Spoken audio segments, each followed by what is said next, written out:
Assalamualaikum warahmatullahi wabarakatuh. Selamat pagi adik-adik semuanya.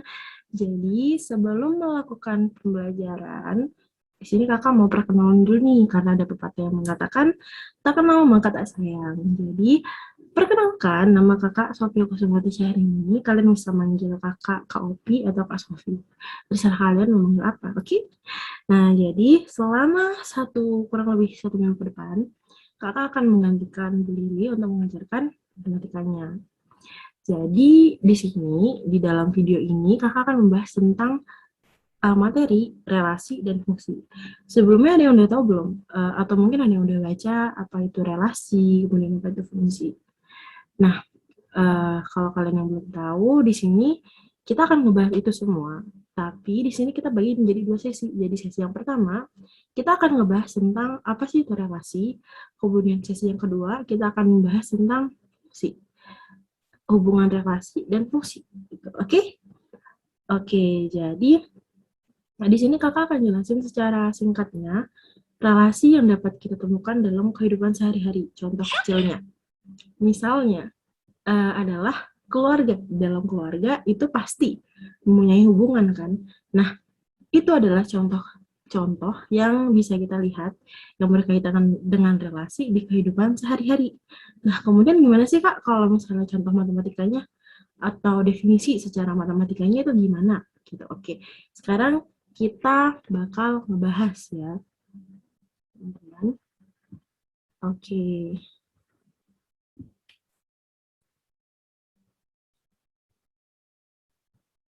Oke, jadi di sini itu kita udah dapatkan definisi secara matematis apa sih itu relasi.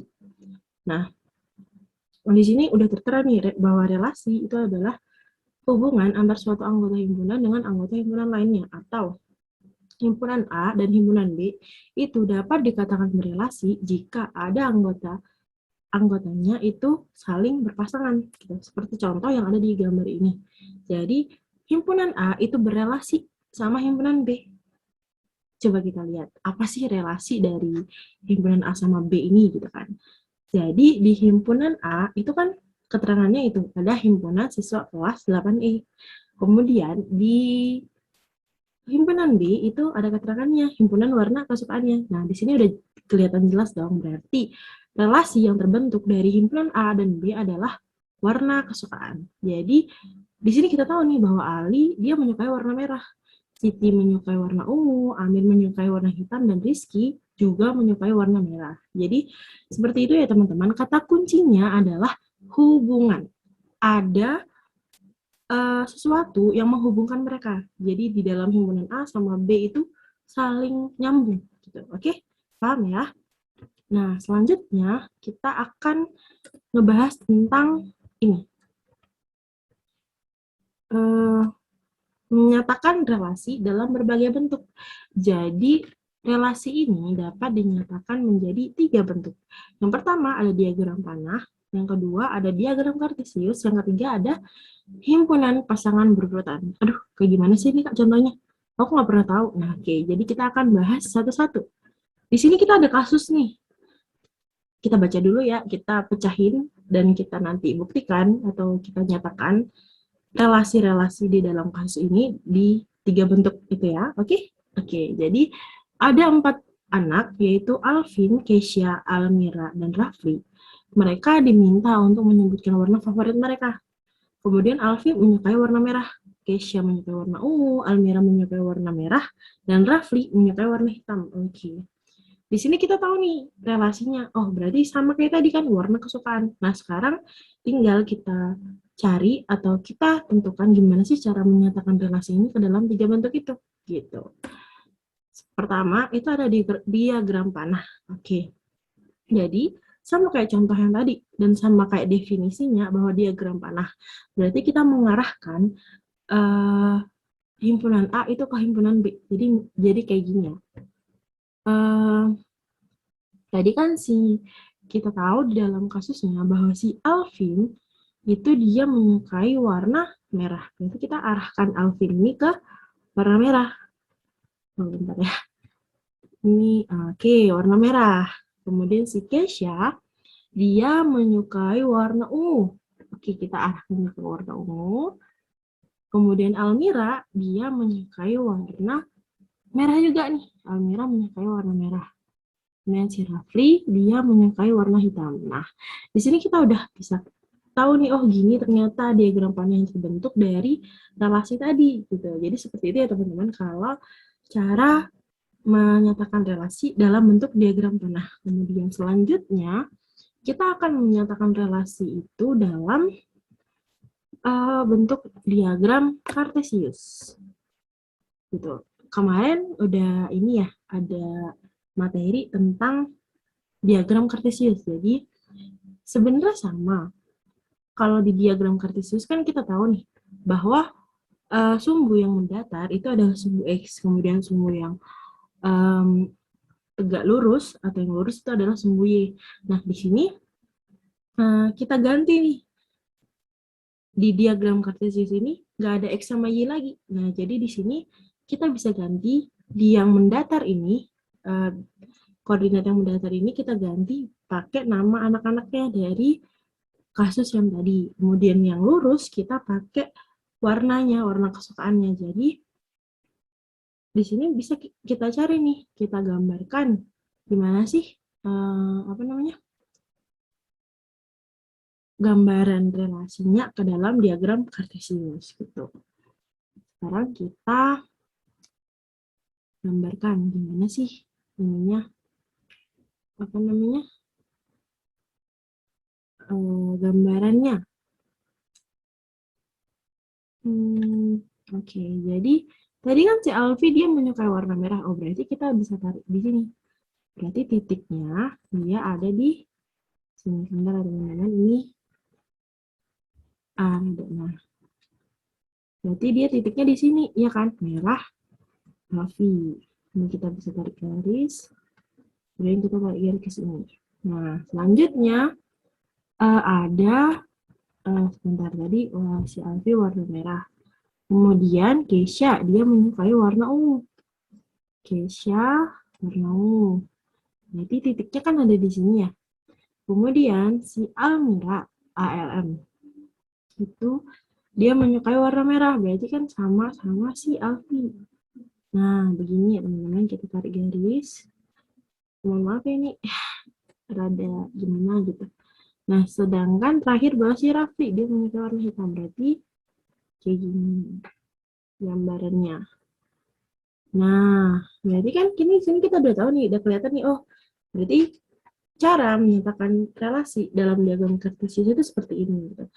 Sama seperti diagram kartesius yang kalian pelajari juga sebelumnya. Gitu. Cuma bedanya di sini kita berkaitan dengan relasi. Kemudian yang terakhir adalah himpunan pasangan berurutan. Nah, jadi himpunan pasangan berurutan ini juga sama seperti diagram pembelajaran diagram kartesius kemarin, bahwa di yang ini di awal itu adalah sumbu yang mendatar, dan yang di akhir itu adalah sumbu yang gak lurus. Jadi ya udah, kita tinggal urutkan saja, namanya berurutan kan, berarti kita urutkan berdasarkan pasangannya gitu. Jadi Alfi dia menyukai warna merah, Kesha menyukai warna ungu, Almira menyukai warna hitam, dan Rafli menyukai warna merah. Itu adalah contoh himpunan pasangan berurutan yang relasi yang dinyatakan dalam himpunan pasangan berurutan. Oke, paham ya teman-teman semua? Oke, selanjutnya kita akan membahas soal. Tadi kan contoh biasa ya, dalam kehidupan sehari-hari, soalnya lumayan gampang. Sekarang coba deh kalau misalnya soal matematikanya gimana sih gitu kan. Oke, di sini kakak punya soal nih. Jadi, soal pertama itu adalah tentukan relasi yang dapat dibuat dari himpunan A, yaitu 121, 194, 169, 196 ke B, 11, 14, dan 15 adalah apa? Oke, udah mulai pusing ya. Nah, ini gampang. Oke, jadi di sini kita gambar dulu nih himpunannya. Berarti kan himpunan A di sini kan ya. A 121, 121, 144, 4, 169, 9, 196, 96. Oke, ini kita benarkan. Maaf ya kalau kagak gambarnya nggak sempurna, karena ini agak pakai kursor laptop gitu. Ini 11, ada 14, ada 15. Di 14, 15. Oke. Nah, sekarang tugas kita adalah menentukan apa sih relasi yang terbentuk dari himpunan ini. Gitu. Yang pertama, yang A ada setengah dari. Nah, apakah benar 121 adalah setengah dari 11? Nah, itu salah ya teman-teman. Nah, jadi di A ini salah, boleh kita coret ya berarti ya. Karena nggak mungkin dong 121 itu setengahnya dari 11. 121 dibagi 2 itu hasilnya nggak mungkin 11. Jadi jawaban A itu udah pasti salah. Oke, kita lanjut bahas yang B. Jadi, di sini itu kan akar dari ya. Nah, benar nggak sih 121 itu akar dari 11? Nah, salah ya teman-teman. Yang ada adalah 11 itu merupakan akar dari 121. Ingat, relasi itu nggak boleh kebalik. Jadi, gini, di sini kan kita menentukan antara himpunan A dan B ya, bukan B dan A. Jadi, yang B itu adalah salah. Kemudian, di sini adalah yang C, faktor dari. Nah, benar nggak sih 121 itu faktor dari 11?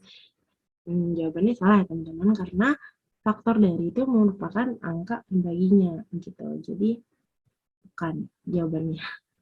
Oke, yang terakhir adalah ini berarti kita catat ya. Nah, sekarang berarti kita udah tahu nih jawabannya adalah yang D, adalah kuadrat dari. Nah, coba kita buktikan ya berarti sekarang ya. Berarti ini benar nih, 121 adalah kuadrat dari 11. Nah, sekarang kita coba yang lain nih. 194 apakah kuadrat dari 14? Ternyata bukan. Nah, terus 169 apakah kuadrat dari 15? Bukan juga. Dan 196 juga bukan kuadrat dari 15. Nah, kenapa sih jawabannya bisa benar? Kok kuadrat dari Kak gitu? Nah, karena ini adalah relasi, itu nggak apa-apa. Yang penting ada hubungannya antara si A dan B. Gitu, gitu ya teman-teman, paham ya? Oke. Sekarang kita akan ngebahas soal nomor 2. Tuh, nomor 2, nah ini ada soal nih. Himpunan P itu isinya 4 dan 5. Dan Q itu isinya 1, 2, 3, 4, 5, 6, 7. Nah, himpunan pasangan berurutan yang menyatakan relasi 2 kurangnya dari himpunan P, Q adalah berapa? Nah, jangan kebalik ya, di sini kita mencari himpunan dari P ke Q. Jadi, kita nyari relasi 2 kurangnya dari. Nih, jadi 4 kita cari 2 kurangnya dari, berarti di sini kan kita dapat pasangannya yaitu 6. Kemudian 5 berarti pasangan 7. Oke, berarti kita dapat nih tulis himpunan pasangan berurutannya itu berarti kayak gini. 4,6 dan 5,7. Oke, gitu ya teman-teman. Jadi himpunan pasangan berurutan yang terbentuk dari relasi 2 kurangnya dari himpunan P ke Q adalah ini. Paham ya? Oke, selanjutnya kita akan ngebahas tentang fungsi. Kita udah masuk ke bagian fungsi. Jadi, dari definisinya, fungsi itu sering banget dibilang pemetaan. Gitu. Jadi, fungsi itu adalah relasi yang menghubungkan setiap anggota pada suatu himpunan asal tepat satu anggota pada himpunan tujuan. Contohnya, itu di ini, gambar ini tadi, sama. Jadi, himpunan A, mereka mempunyai pasangan tepat satu pada himpunan B. Gitu. Jadi, keywordnya atau hal yang harus kalian pahami untuk tahu apakah fungsi ini relasi atau bukan adalah himpunan A atau himpunan asal itu mereka harus memiliki pasangan tepat satu pada himpunan B gitu. Dan himpunan B boleh dipilih lebih. Kayak ini kan yang B merah kan dipilih lebih 2 kali kan. Nah nggak apa-apa karena yang A tepat satu pasangannya gitu. Sekarang kita ini nentuin nih mana sih relasi, mana sih fungsi dari himpunan-himpunan yang ada di sini ya. Nah, di bawah kita kakak udah nulisin keywordnya gitu. Jadi fungsi adalah bentuk relasi yang memenuhi syarat tertentu, yaitu setiap anggota himpunan asal harus memiliki satu pasangan anggota pada himpunan hasilnya. Nah, sekarang coba kita teliti gambar pertama, gambar yang ada di kiri, gitu ya. Nah, gambar yang ada di kiri ini relasi atau fungsi sih? Kira-kira apa? Relasi atau fungsi? Nah, jawabannya yang gambar di kiri adalah merupakan relasi. Kenapa jawabannya relasi? Karena ada himpunan A yang tidak memiliki pasangan dan juga ada himpunan lainnya di A yang memiliki 2 pasangan, yaitu A3. Yang gak memiliki pasangan adalah A4. Nah, itu berarti bukan fungsi ya, teman-teman. Itu adalah relasi. Kemudian, berarti gambar yang di kanan itu otomatis fungsi karena semua anggotanya tepat memiliki satu pasangan di anggota hasilnya atau tujuannya. Gitu. Paham ya, teman-teman? Jadi, cara nentuin atau bedain apakah fungsi itu apakah relasi itu bisa dinyatakan sebagai fungsi atau bukan adalah dengan kita melihat himpunan asalnya apakah mereka tepat memiliki pasangan semuanya gitu. Harus dipastikan semuanya memiliki pasangan tepat satu di himpunan hasilnya gitu. Sekarang kita akan ngebahas jenis-jenis fungsinya atau contoh-contohnya ya gitu. Jadi gambar pertama itu adalah relasi dan bukan fungsi. Kenapa gitu? Karena A3 dia mempunyai 2 pasangan di B gitu ya. Kemudian gambar kedua itu relasi dan bukan fungsi. Kenapa? Karena ada satu anggota dia tidak memiliki pasangannya gitu di B. Kemudian yang terakhir relasi dan fungsi. Nah, benar karena himpunan A semuanya memiliki pasangan dan tepat satu pada anggota tujuannya. Walaupun di B ada yang tidak memiliki pasangan gitu. Jadi nggak apa-apa ya teman-teman. Nah, di sini ada penugasan nih. Jadi kakak minta kalian membagi jadi 3 kelompok. Jadi satu orang ada 3 atau 4 kelompok.